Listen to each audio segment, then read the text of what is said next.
Is this some kind of joke? The voice cut through the desert air like a blade, sharp with the kind of arrogance that only comes from youth paired with authority. Staff Sergeant Rodriguez stood with his hands planted firmly on his hips, his desert camouflage uniform crisp, despite the oppressive Nevada heat.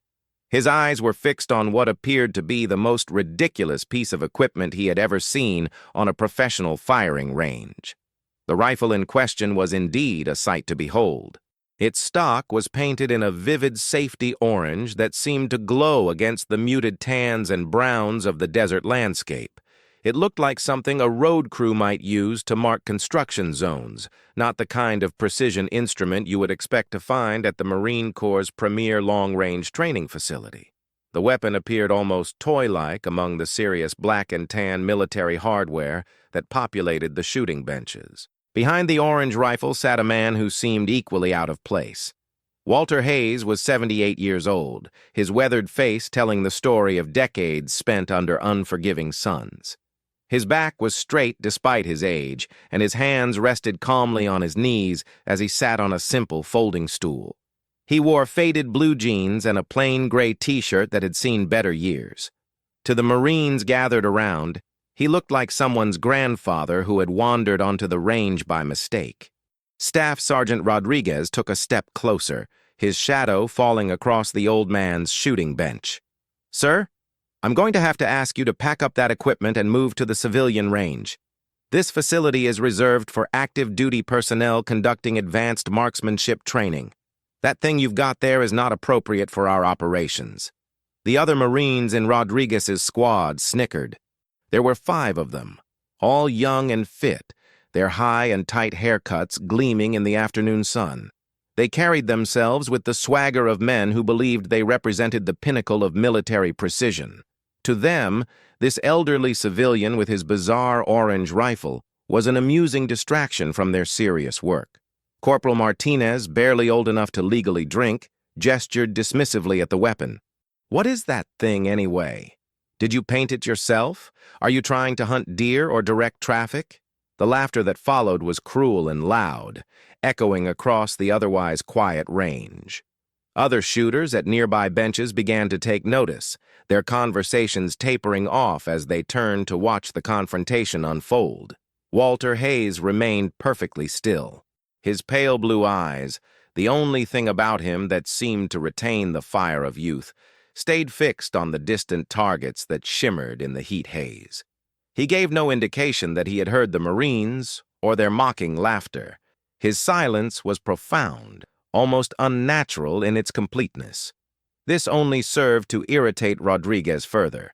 The staff sergeant was accustomed to immediate compliance when he spoke.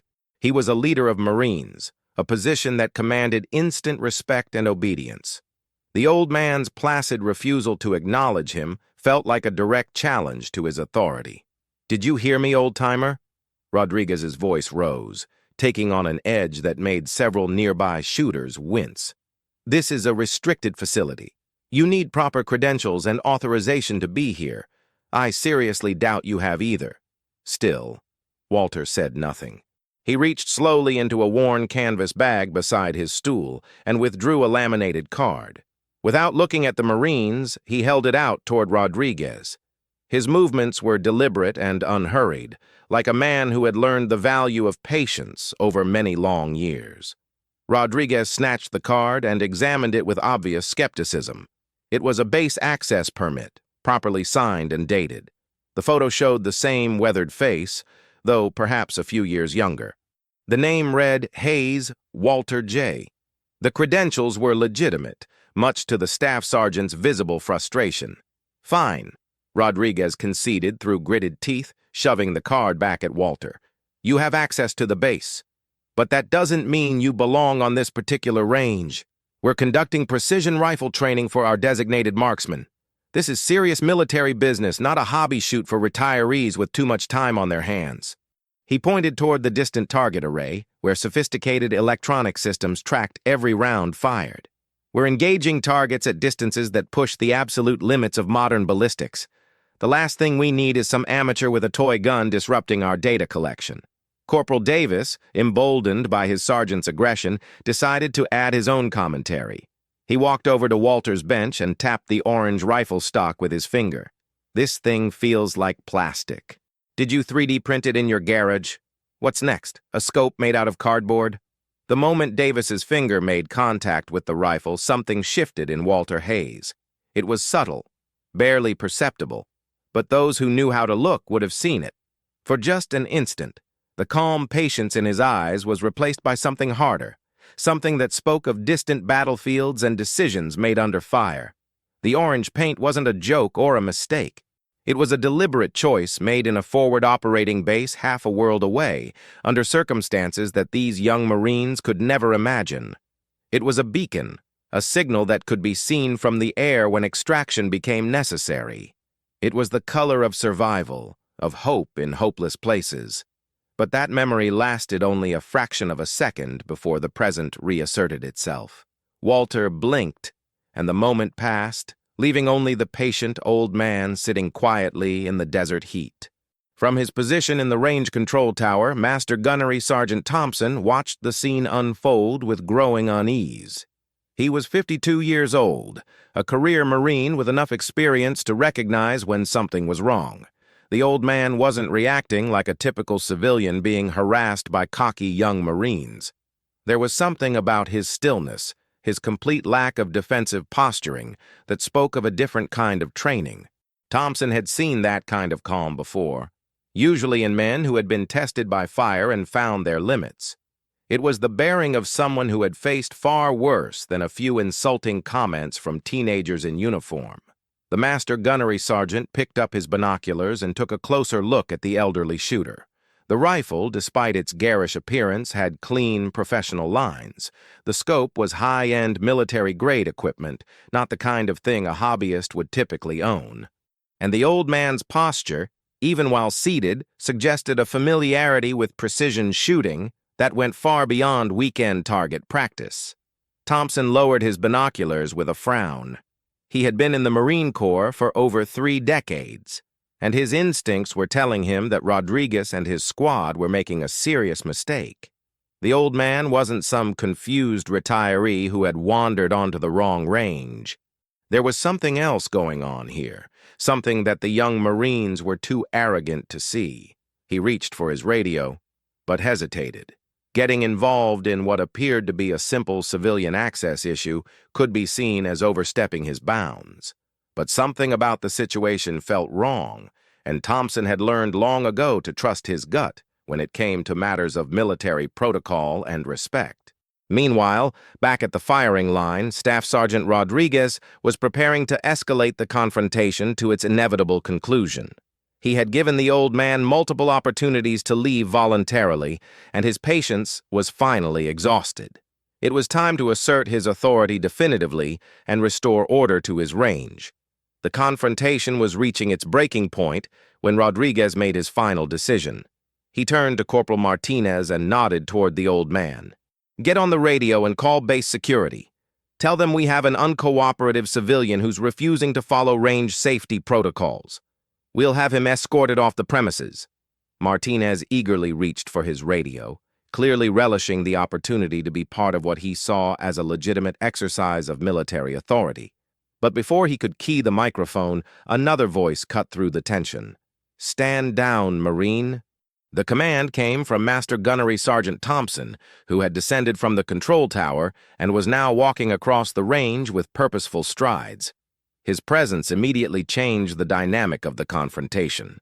Rodriguez and his squad snapped to attention, their casual arrogance replaced by the rigid posture demanded when a senior non-commissioned officer appeared. "Master Guns?" Rodriguez began, but Thompson silenced him with a raised hand.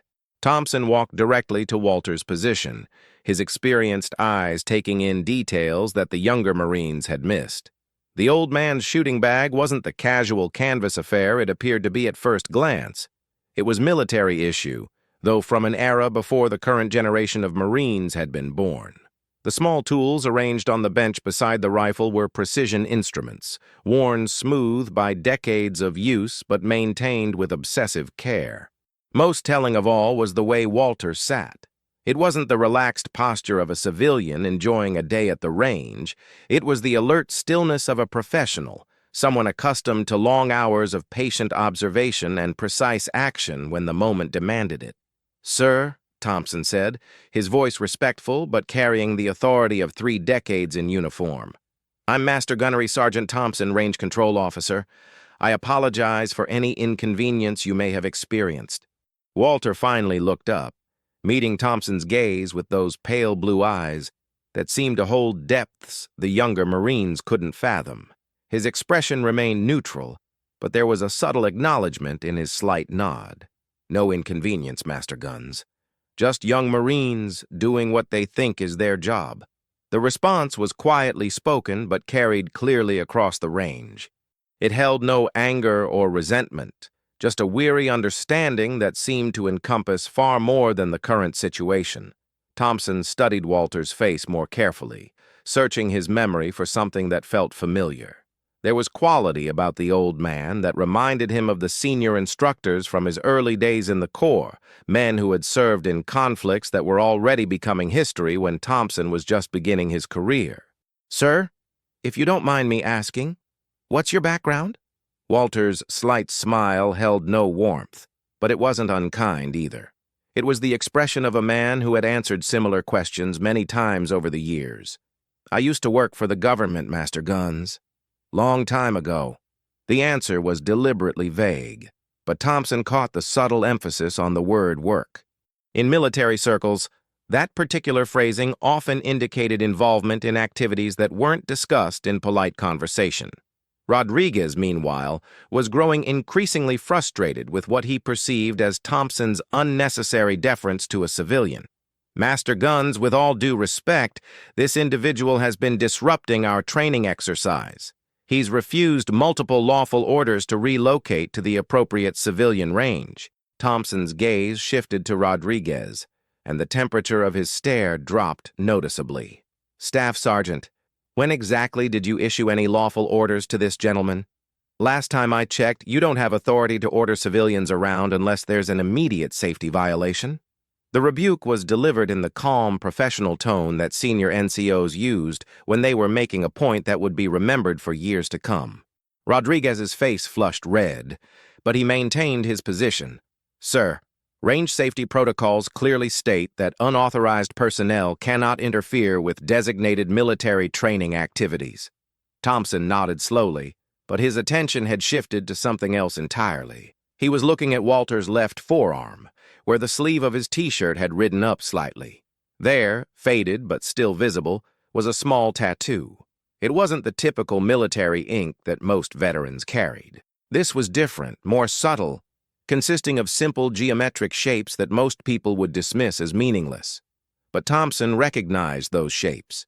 He had seen them before, in classified briefings and historical documents that carried security classifications well above his pay grade.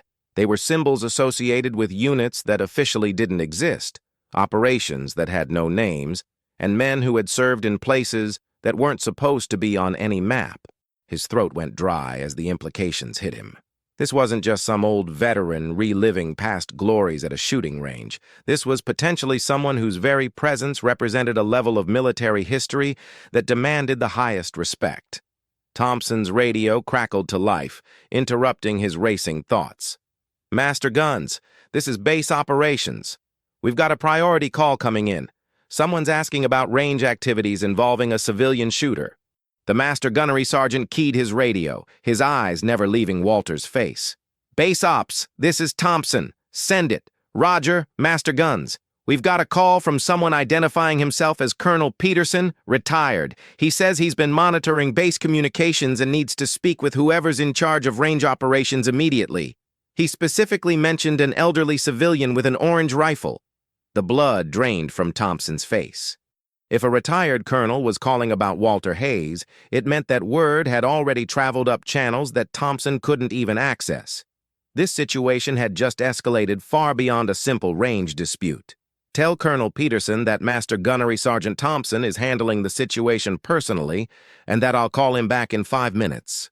Thompson looked at Rodriguez and his squad, all of whom were beginning to realize that they might have stumbled into something much larger than they had anticipated.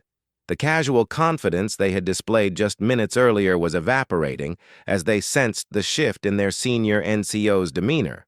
"Staff Sergeant," Thompson said quietly, "I want you and your Marines to move to Range 2 immediately. Continue your training there until further notice." "But Master Guns," Rodriguez protested, "we've been allocated this range for the entire afternoon." The look Thompson gave him could have melted steel. "Staff Sergeant, that wasn't a request. Move your Marines now and make sure they understand that what happened here today doesn't get discussed outside of official channels." As Rodriguez reluctantly gathered his squad and began moving their equipment, Thompson turned his attention back to Walter. The old man had observed the entire exchange with the same patient calm he had maintained throughout the confrontation. "Sir," Thompson said, his voice carrying a respect that bordered on reverence, "I have a feeling there's more to your story than meets the eye. Would you be willing to wait here while I make a phone call?" Walter's slight nod was barely perceptible, but it was enough. Thompson pulled out his personal cell phone and scrolled through his contacts until he found the number he was looking for. It was a direct line to someone who might be able to provide answers about the mysterious civilian with the orange rifle and the faded tattoo that suggested a history far more complex than anyone had imagined. The phone rang twice before a gravelly voice answered. "Peterson. Master Guns Thompson here, sir. I believe you called about a situation at our range facility." There was a pause on the other end, followed by what sounded like papers shuffling. "Thompson, yes. I need you to listen very carefully. The civilian you have there, Walter Hayes, is he approximately 6 feet tall, gray hair, probably wearing civilian clothes?" "Yes, sir, that's an accurate description."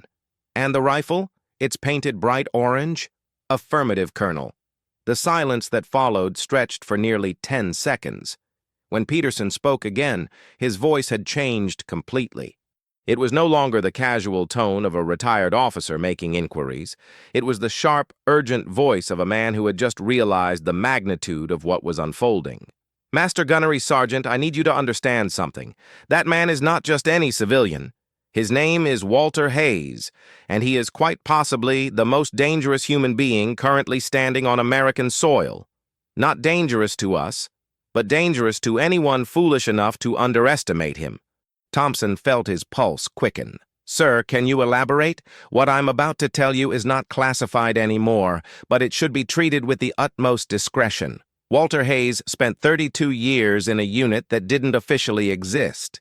He was part of a program so secretive that even now most of the records remain sealed.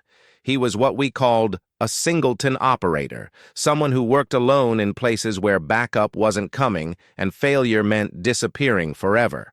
The Master Gunnery Sergeant glanced over at Walter, who was calmly checking the action on his orange rifle with the practiced efficiency of someone performing a ritual he had completed thousands of times.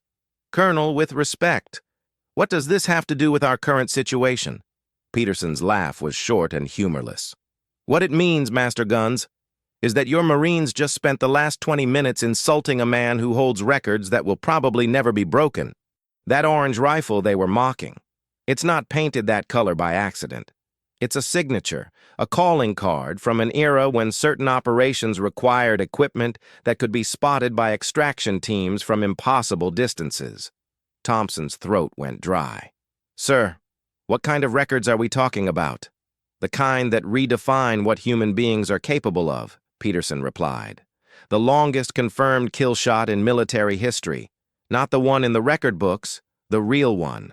2 miles, 400 yards, in conditions that should have made the shot impossible. 1 round, 1 target, mission accomplished." The weight of those words settled over Thompson like a physical force.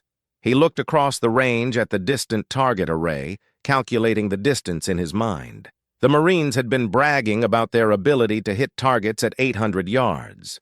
Walter Hayes had apparently made shots at distances they couldn't even imagine. "There's more," Peterson continued. "The orange paint job isn't just for visibility. It's a psychological weapon. In certain circles, that color became known as the mark of the ghost. Enemy forces would find their positions compromised from impossible distances, and the only sign of what had happened would be a brief flash of orange in the distance, visible for just a moment before disappearing completely. Master Guns, I need to ask you something important. Have your Marines shown Mr. Hayes any disrespect? Thompson closed his eyes, knowing that his answer would determine how the rest of this conversation would unfold. Yes, sir, they have. Significant disrespect. The silence that followed was deafening. When Peterson spoke again, his voice carried the weight of someone delivering a death sentence. Then you need to understand that you have a situation on your hands that goes far beyond normal base protocol. Walter Hayes retired from active duty with commendations that most people will never see. He was personally decorated by 3 different presidents, though none of those ceremonies were ever made public. The man your Marines just mocked has more confirmed enemy kills than some entire battalions. Thompson felt sweat beading on his forehead, despite the dry desert heat. Sir, what do you recommend I do? First, you make sure those young Marines understand exactly who they were dealing with. Not to humiliate them, but to educate them. Second, you give Mr. Hayes whatever he needs to complete whatever he came there to do. And third, you pray that he's in a forgiving mood, because men like Walter Hayes don't forget insults easily. The line went dead, leaving Thompson staring at his phone with a growing sense of dread. He had been in the Marine Corps long enough to recognize when a situation had spiraled completely out of control, and this was definitely one of those times. He walked back toward Walter's position, his mind racing as he tried to figure out how to handle what had become a diplomatic crisis of the highest order. The old man was now lying prone behind his rifle, making minute adjustments to his scope with the kind of precision that spoke of decades of experience. Sir, Thompson said quietly, approaching with the kind of caution normally reserved for unexploded ordnance. Walter looked up from his scope, those pale blue eyes focusing on Thompson with an intensity that made the master gunnery sergeant feel like he was being evaluated by a machine designed specifically for measuring human worth. I just spoke with Colonel Peterson. Walter's expression didn't change, but something shifted in the air around him. He nodded slowly as if he had been expecting this moment for a very long time. I see, Walter said quietly, his voice carrying the weight of 3 decades worth of secrets. He stood up from behind his rifle with the fluid grace of someone half his age. I suppose it's time these young Marines learned what that orange paint really means. Thompson watched in fascination as Walter made a final adjustment to his scope, his weathered fingers moving with surgical precision. The distant target, a speck barely visible to the naked eye at 4,000 meters, seemed impossibly far away. The desert wind had picked up, adding another layer of complexity to what was already an inconceivable shot. Master Guns, would you be so kind as to call your Marines back? Walter asked, settling back into his prone position. I think they might want to see this. Thompson keyed his radio with hands that trembled slightly. All Marines, return to Range 1 immediately. Command presence required. Rodriguez and his squad returned reluctantly, their earlier bravado replaced by confusion and growing apprehension. They had heard Thompson's side of the phone conversation, and the master gunnery sergeant's demeanor had changed so dramatically that even the most obtuse among them sensed that something significant was happening. Gentlemen, Thompson announced to the assembled Marines, you are about to witness something that will redefine your understanding of what is possible with a rifle.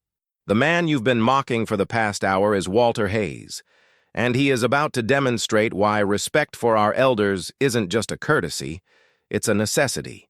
Walter chambered a single round, the metallic click echoing across the suddenly silent range. He closed his eyes for a moment, and Thompson could almost see him calculating wind speed, temperature, humidity, and a dozen other variables that would affect the trajectory of his shot. When Walter opened his eyes, they held the cold focus of a predator. He settled his cheek against the stock of the orange rifle, his breathing becoming slow and rhythmic. The Marines watched in stunned silence as he made microscopic adjustments to his position, each movement deliberate and purposeful. The silence stretched for what felt like eternity. Even the desert wind seemed to hold its breath, waiting for the moment that would transform skepticism into awe. Then Walter Hayes squeezed the trigger. The crack of the rifle was sharp and definitive, echoing across the range like a judge's gavel. The orange rifle bucked slightly against Walter's shoulder, but he absorbed the recoil with the practiced ease of someone who had fired thousands of rounds under far more challenging conditions. For several seconds, nothing happened. The distant target was too far away to see any immediate result, and the Marines began to exchange glances that suggested they thought the whole thing had been an elaborate bluff. Then Thompson's radio crackled to life. "Range controlled to Master Guns Thompson.